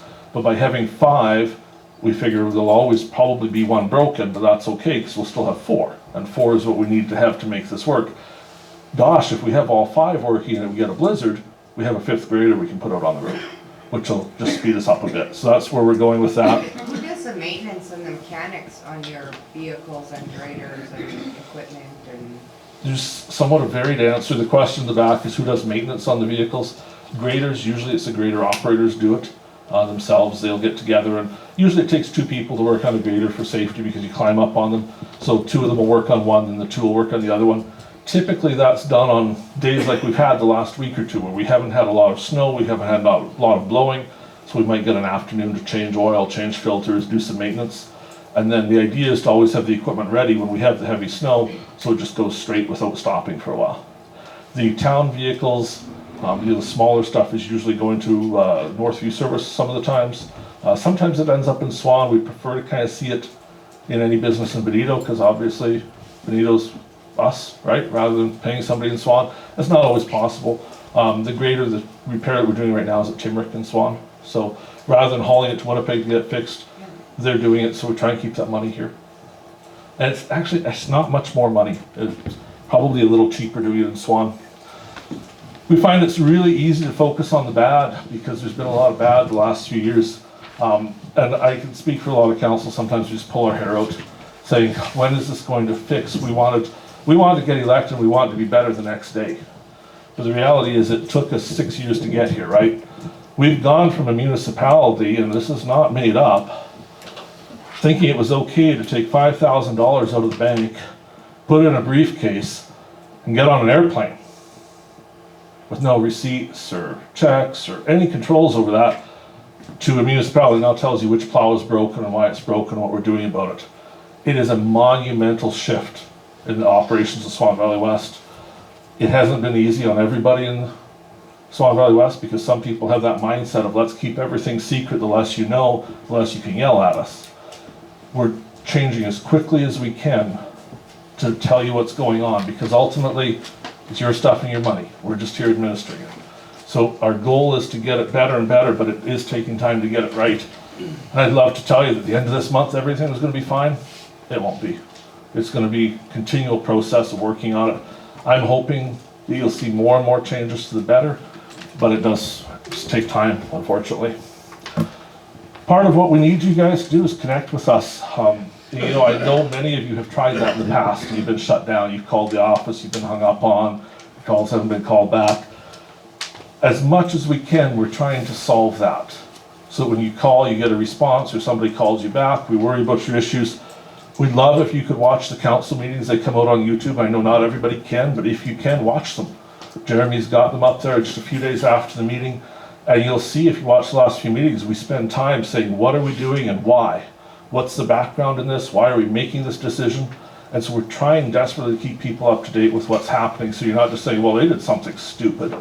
You have some idea of the process we went down. Coming out to meetings like this helps us, because I know when we're done here, there's gonna be people that come up here and have all sorts of ideas, and that's great, it helps us. Watch for updates in the newspaper, the mail. We're gonna try and give you as much information as we can. So watch for it, try not to throw it out when it comes. Call us with questions. I can say that I'm not aware of any councillor that isn't returning phone calls at this point. They're all taking phone calls from anyone. They certainly don't represent a single ward, so even though you may have someone elected in Ward 1 or Ward 2, that's for election purposes only. No matter where you live, call any of the councillors. If you get along better with one of the councillors, call them, no matter where you are, because they will help you. Everybody looks after the entire municipality here, and everybody's returning phone calls. So if you're leaving a message, they're gonna call you back. And we ask that you keep council accountable. You know, the last few years, we saw a council that wasn't being kept accountable. It wasn't for lack of trying. Everybody was upset and wanted better, but it wasn't happening. So the biggest fear I have is that over time we become that council. That's not what I want. I don't want to be here acting like it was before. But that requires you guys saying, listen, you're making a big mistake. Don't do this. Maybe the province needs to change municipal laws where each councillor is responsible if they're stupid. It would be wonderful. Well, then it would just collapse the whole political system. So we're gonna do question and answer. I do have most of the council here. If you want to ask questions to them, the cord reaches all of them, so we can get them talking. We're gonna try and answer anything you ask tonight. If we can't answer it, Pat's gonna write it down, and we'll get back to you with an answer. Why is it so hard to buy an empty lot in Benito? It shouldn't be. Well, someone put in a proposal 2 years ago and has still not heard back from anybody after being there several times in the office. I have personal experience with that, actually. So I'll You share. cannot buy a lot in Benito, so who's paying for that empty lot? Essentially nobody is the easy answer to that, because there's no taxes. What I can share, Paying for it to be mowed and not kept. all of us. You know, if the mowing's done, we're all sharing that cost. When we got to the office after the election, so the first day I couldn't get into the office, and then we got rid of him. And so on the second day I could actually get into the office. And what we found in the office was everywhere there was floor space, there was piles of documents. They weren't in the filing cabinets, they were spread everywhere. They weren't in file folders, they weren't labeled, they weren't anything. So we spent weeks going through that. Every day we still get surprises. Some of the biggest surprises have been vendors coming to us saying they were never paid for things. Specifically, that relates always to the fire hall. It's fire vendors coming and saying, we had sent this bill in June, why didn't you pay it? Those things are not physically in the Swan Valley West office. We don't know where they are, but we know they're not there. So I can practically guarantee you an offer made 2 years ago, we simply don't know it exists as a new council, because that paperwork has not been found and doesn't appear to be in the office. So anything like that, start over again. I know it sucks because you've chased after it for 2 years, but we'll actually do something about it now. Yes? I'll tell you one thing, last year, after I bought my house in Benito, I put in a bid to the council, to Swan Valley West, purchase the property right next to me, and they asked me what I wanted to do before I wanted to increase my lot and possibly put in a modular home. And I went here after the new council was elected. I went back to the Swan and was still on the damn secretary's desk. That's unfortunate. I'm sure Pat's making a note right And now. then I asked him again, would you redo it for me, please? And they said they would, and I haven't heard nothing yet. So now you know how long it's been there. I haven't seen it. We'll look for it. If we can't find it though, we're gonna call you and get you to come and talk to us about it again. In fact, I made 2 bids on it. I changed the first one. Okay. We will, you wrote it down, right, Pat? Please clarify what was it an offer to purchase? An offer to name? purchase a lot that he's not heard back on. Okay, and the name? Sorry, what's your name? Rod Neufeld. Rod Neufeld. Okay. We will find it. If we can't, we'll be in touch. Either way, we'll be in touch. Who else wants to ask one of them a question? It's not just me. Bill, you're talking about gravel placement on the road. The best people that know where gravel is needed is your grader operator. Absolutely. And they should be providing a list of the roads that they're grading and where gravel is needed, so you're not putting gravel where it isn't needed. So they, right now, they have maps with the operators. Yep. So the operators are filling out the maps for where they believe the gravel is most needed. There'll be about 2/3 of the gravel will be placed based on those maps. About 1/3 of it will probably be placed in other places, but most of it will be placed according to the operators. The second issue I've got, I live on 486. That road used to be run by the municipality, and then Rick Reese screwed that agreement up, and it went back to the quality of maintenance on that road has really deteriorated. And we have a situation in the wintertime, if we have a major snowfall, we're locked in for 2 or 3 days. The municipality should approach the Department of Highways and get into some kind of an agreement that if they can't open that road in a timely basis, that they pay the municipality to run down, open that road, because it's a main corridor road for the area there. And like I'm on Lifeline for a bunch of the elderly people in the area. I can't even get to them when I'm in that situation where the road is blocked for 3 days. It first came up for Main Street. I don't know if in the back you guys heard, but the provincial roads not being plowed very often. It came up for Main Street here because no maintenance was done here either. So we're currently in discussions with, what do they call themselves now? Manitoba Infrastructure and whatever, MIT, on those contracts. Specifically, what we don't want to do is take over maintenance completely because they don't pay enough for it. We want the emergent maintenance. Right. So that if they haven't cleared the road in 24 hours or 36 hours, we clear it and we bill them full rates for it. Otherwise, we end up in a situation, Swan River right now is doing that with Main Street, where they're only being paid about 1/4 of the cost of actually clearing Main Street, because they're clearing it every time, so it's costing a bunch. Ideally though, they would do it themselves. If they don't do it in time, we do it for them, send them the full bill. So we're having that discussion. We don't know where it'll go, but that's the discussion that's ongoing. There used to be an agreement like that for Main Street in Benito back in the day, where if they didn't clear it in a set amount of time, the village would clear it themselves and they paid for it. Well, 486 needs to be on that list. They all need to be. Yeah. Every provincial road needs to be, because lots of them, we've seen some of them sit 2 weeks without a grader after snow, because they just, and they don't have the staff. There's a bunch of reasons, but we gotta get the road plowed. You know, that's the practical version of it. It's gotta get done, because we can't have somebody stuck for 3 or 4 days. Yes? Just some comments, Bill. I'd like to say something about the previous LUD, having to deal with the previous councils for the last 8 years.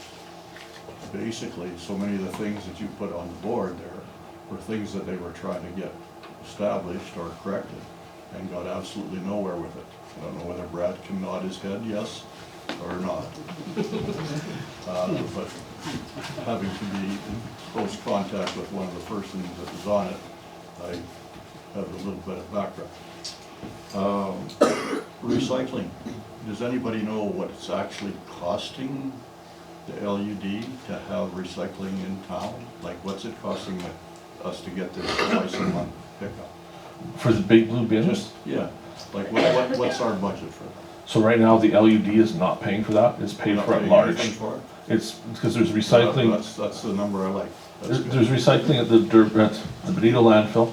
which is at large. There's recycling here that's at large, the big bins are at large. There was in Swan, those have moved, but if it's a big blue bin So that you're it's taking at- it to, it's at large. it's at large. Okay, so, and other than the fact that they're not doing anything, they're not being picked up. That's another issue. There's two issues that go there. One is they don't seem to be picked up because if a tractor's parked in the way, they can't get to it. So that's why the bins need to move, so the tractor's not in the way. Well, that just makes sense, no reason to park there. I'm wondering if there was a reserve in the utility company. Maybe. There was when I was on council, a quite large. If you read some of the supplemental information here is the public utilities order, and it speaks to there being about a $57,000 reserve. There's a lot of history the last 2 years that at one point council passed a resolution draining that reserve to general revenue. That was found to be illegal. One of the finance officers quit over it in fairly explosive fashion, if you remember that particular departure. It was then walked back because it was so illegal. They said they undid it. That was in 2021. The audit's not back yet, and we just don't know where the money is. There could be a $57,000 reserve, but it may be at zero. One of your comments was about maintaining commercial buildings or even homes and everything else. Every time you lose a commercial business or a home or whatever, all our other taxes go up. Absolutely. Because there's only so many of us. So when the hotel doesn't operate, doesn't pay taxes. And the other thing that can happen, if people don't pay their taxes, the rest of us have to chip in to pay them. The school division gets paid no matter what. School taxes are paid even on buildings that people aren't paying their taxes. Okay? So if you don't pay your taxes, everybody else chips in and helps pay for it. And this is just sort of silly, but if we're gonna have flags on the front of our office, let's have them or else not have them. One is not great, ripped up ones are worse, but do one or the other, but don't have one or two. And drink water, just an aside, we've always, for years we didn't charge the committee because it is a committee, everybody should know, that's doing it all as gratis. They're not being paid to run that rink. And then in the summertime, we run water out there, and half the people in the RM come and get free water that we're not getting paid for because they don't want to go to the bulk plant. So they go and fill their little jerry cans up and take it home. To the point of the rink water, I think the discussion that's going on is whether it will be LUD or at large. Yeah. I don't think there's a discussion of not paying it. Okay. The current rink budget as it sits right now is for council to pay the insurance for the rink. And there's a $10,000 additional allocation that can be used for projects at the rink, plus the water. Just a comment on that. I think the only question is whether the LED should pay it or whether everybody at large should pay for the water at the rink. I don't think there's any discussion of making the rink pay. Okay, that's my list. Okay, who's next? I know a lot of people are shy. If you don't want to do it here, we won't leave until everybody's gone. So once we're done the meeting, just come up to us. If you have something you want to ask that you don't want to ask in the group, that's fine. I've got a comment, Bill. Okay? On behalf of everybody, I'd like to thank you for the direction you're going. And it's good to see few councilors here. I'm wondering, are the other ones at a special private meeting that they've been having and not coming to this one? So I can speak to where they both are. Councillor Blosh indicated she had a previous commitment tonight. And Councillor Neely, his wife is having surgery tomorrow, so he's currently with her at hospital. So he's got a very good reason. He won't be at tomorrow's council meeting either. If that helps. You're next. Okay. Are we gonna fix up Botany Crossing? I don't know. Vopney Crossing, that's, if you notice that, you might notice the Ford Crossing, whatever you call it, it's the one that collapsed. It didn't have a fish ladder, and so it was undermined in the bottom. Council had the opportunity to have the government pay for the repairs, because if we agreed to put a fish ladder in, you would have to tear out the part that was compromised, put the fish ladder in, rebuild it, and we'd have Vopney Crossing to this day. And it would have been very, very economical. We would have paid barely any of it.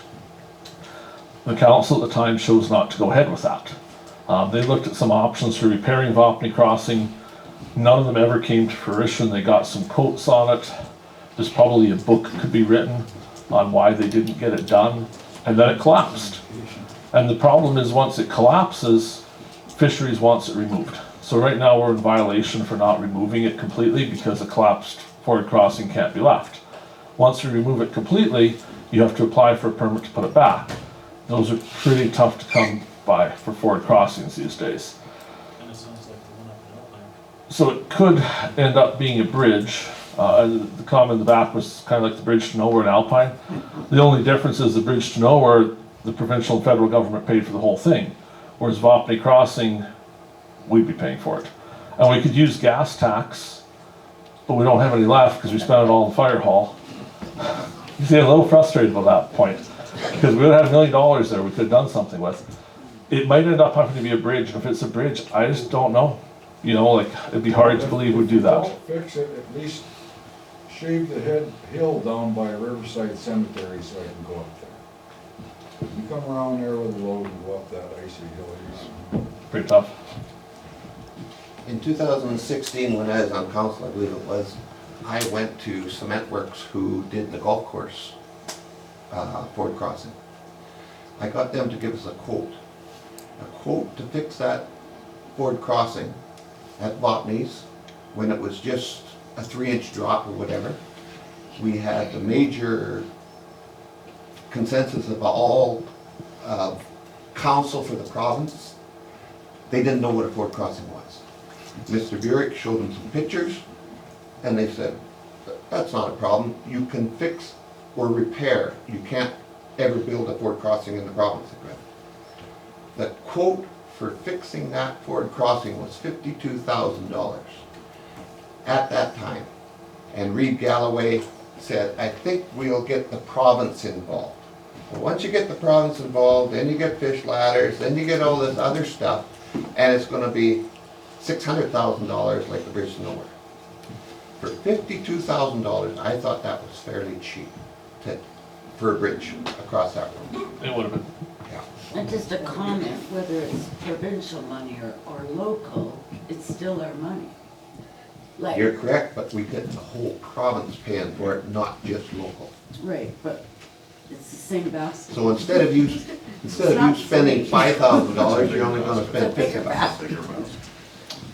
The smaller you get the basket. It wasn't free. Who wants to go next? Do you have anyone on council watching all these government grants, government money available out there and making sure that what we can apply for is applied for by deadline? To the best of our ability, we do. We receive a press release every time a new grant becomes available, and there's a list we receive that we can look at any time to see what's available. The granting that was happening for the most part in the last few years was called ISIP, the Investing in Canada Infrastructure Program. It was a federal provincial program, so almost all of the dollars are flowing through that for things like a water pipeline.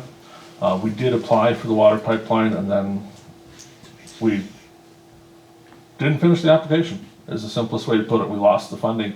ISIP, the 2023 is the last year of the program, and all of the applications are in and approved already, so there's no additional ISIP funds available. So after 2023, there should be a new program announced, which we can then start applying for. But essentially the last year or two, all of the granting opportunities were applied for 5 years ago. And they took applications until probably the end of 2021, and then they kind of cut it off as they got full. So there will be more grants coming. Depends a bit what happens both with the provincial government and the federal government, what we see for changes there in time. If we do or don't see changes, a lot of that's dictated by the politics of what party's elected. But there's always something from the federal provincial government. The trick is to have the projects lined up we want to do and be ready to apply when they open. Because sometimes you only have a month or two to apply, which if you're starting saying, gee, what should we do? And you only have a month to think about it, it doesn't end well. But if you have the list of these are our priorities, this is what we're going to do, as soon as it opens, you file the applications. So we will be watching. Does the RM have a water contract with the town? The RM has a draft agreement for a water contract with the town of Swan River. That was what gummed up the water pipeline, was not having the agreement done. So shortly before the election, very shortly before the election, council entered into an agreement with the town of Swan River to provide water service. The agreement was less than smart.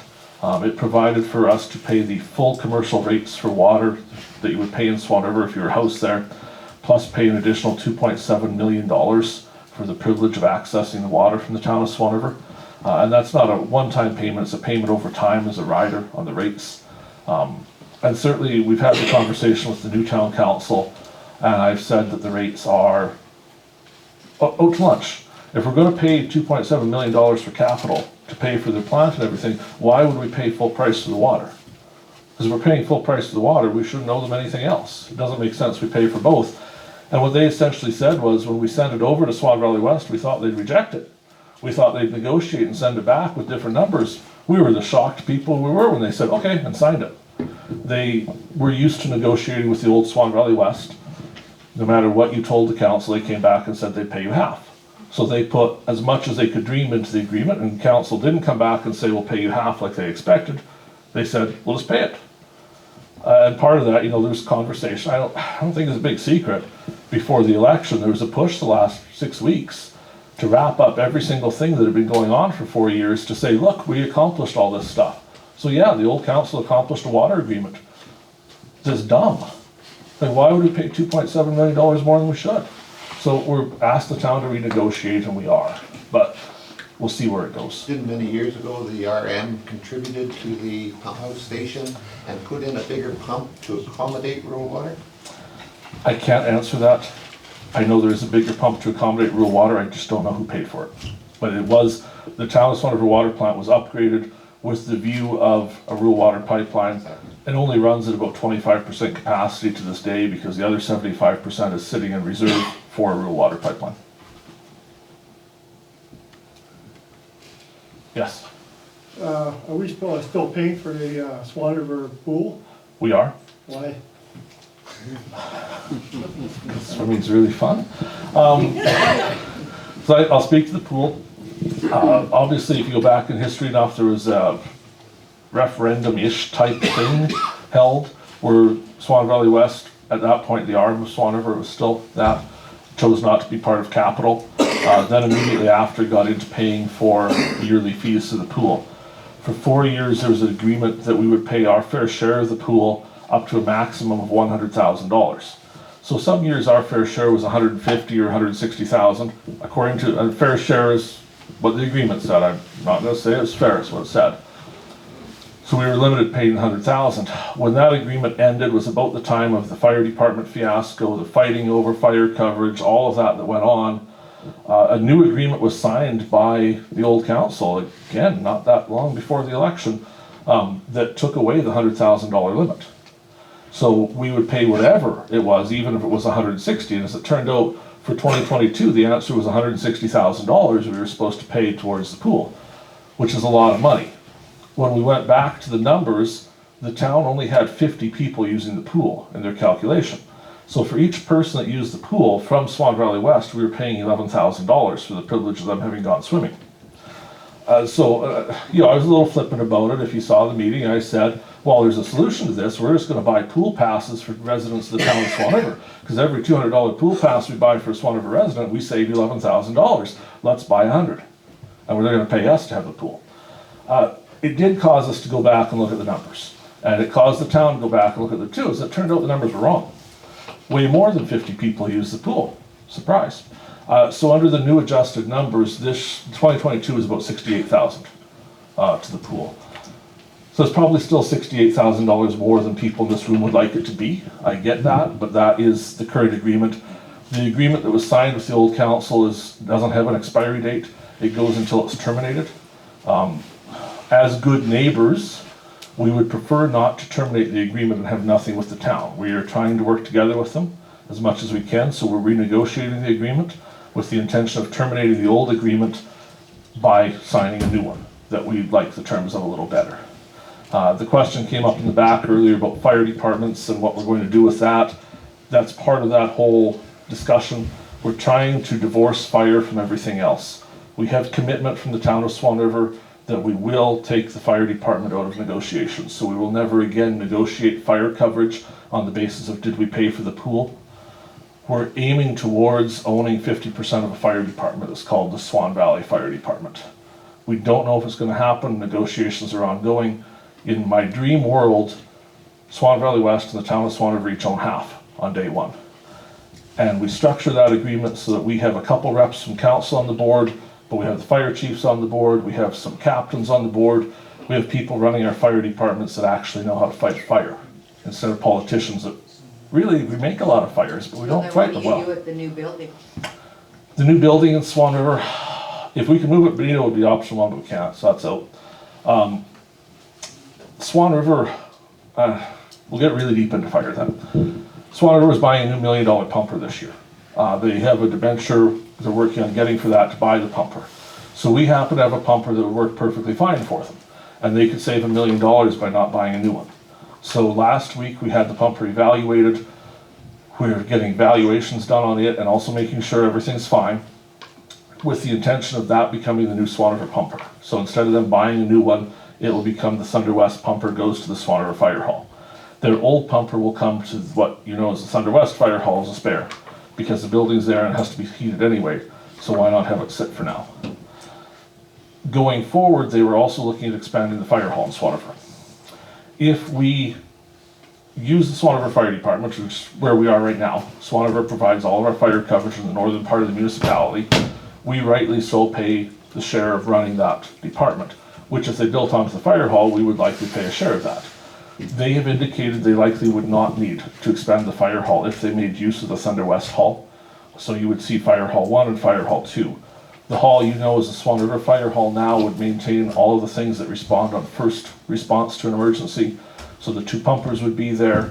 During 3 seasons of the year, the wildlands truck would be there. But the things they don't use in the first line of response would be stored at Hall 2. So the wildlands truck in the winter would be at Hall 2. They have boats and they have, I think, a boat and a couple of snowmobiles. They've got a bunch of stuff that doesn't fit. So if they don't have to build onto their building and can keep that in heated storage at Hall 2, but it's ready, it's a benefit. And collectively, we save money of building a 3rd fire hall in Swan River, because 2 is probably enough. There are also some aspects of training from our hall. We actually have better training space than they do.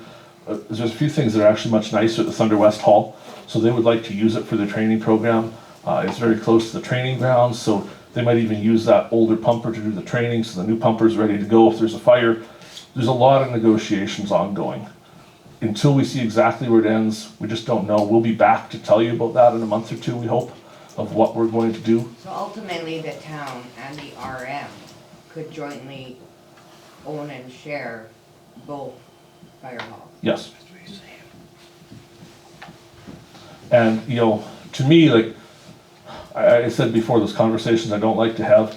We had the conversation of why we didn't get the CT scanner done with the guy whose wife died because we didn't get it done. And we've had the conversation of the rural address signs when we don't get the ambulance there. I have no interest in the conversation about fire trucks of why someone burned to death. I want a fire protection service that has firefighters running it because they don't want to have someone burned to death either. Politicians are the worst people to make decisions for our fire departments. We need actual firefighters doing that. And we need to get it out of the discussion about the pool, because we can't say, well, we don't want to pay for the pool, and Swan River says, well, you have no fire coverage. So they've committed, we're not going to do that. We're going to get that in writing. We're going to make an agreement that it can't happen again. So we never again have a reason to build another fire department and waste another $1 million. Once we have that done, the negotiations for the rest of it have to be figured out. We're not here to screw the town of Swan River. We're here to be fair neighbors and pay our fair share to them, but only our fair share. We're not going to pay them extra just because they're the town.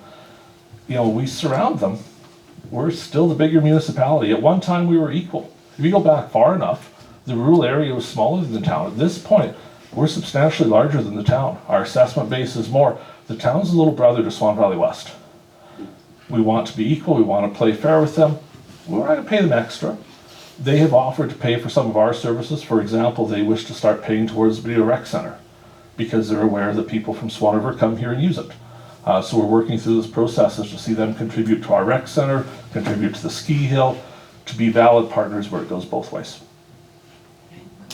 Mr. Lyons. Mr. Lyons, that was my dad. I just want to say that I was on the fire department in Benito for years. I was the mutual aid coordinator for 2 or 3 of those years. The RM in the village of Benito we're partners on a fire department in Benito for years. There's no reason why Swan River and the RM can't do the same thing.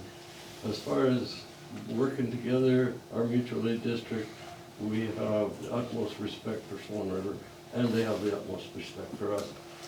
As far as fundraising and stuff like that, I've been all over the province. There's not another fire department that gets the support that Benito does from their village and their council and their rural people. It makes you proud to be a fireman here. And the fire hall is rotten. We've got a couple, well, 2.5 at least firefighters, depending on how you count. Is that full? No, 2.5.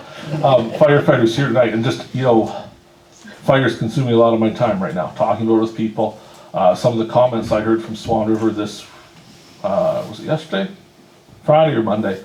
The Swan River Fire Chief said that he was so incredibly happy to have Benito back at the table, because we haven't been there for a few years now. And now with the changes at Swan Valley West, we're back at the table where we talk about mutual aid as a district.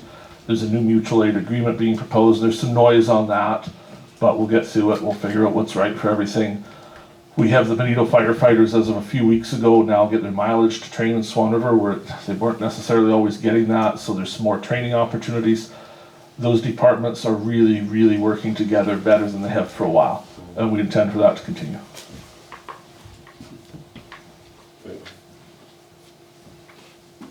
Anybody? Yes? One other thing, Shakuski's, they're in Grandview, the crushing? Dauphin. Who's in Grandview?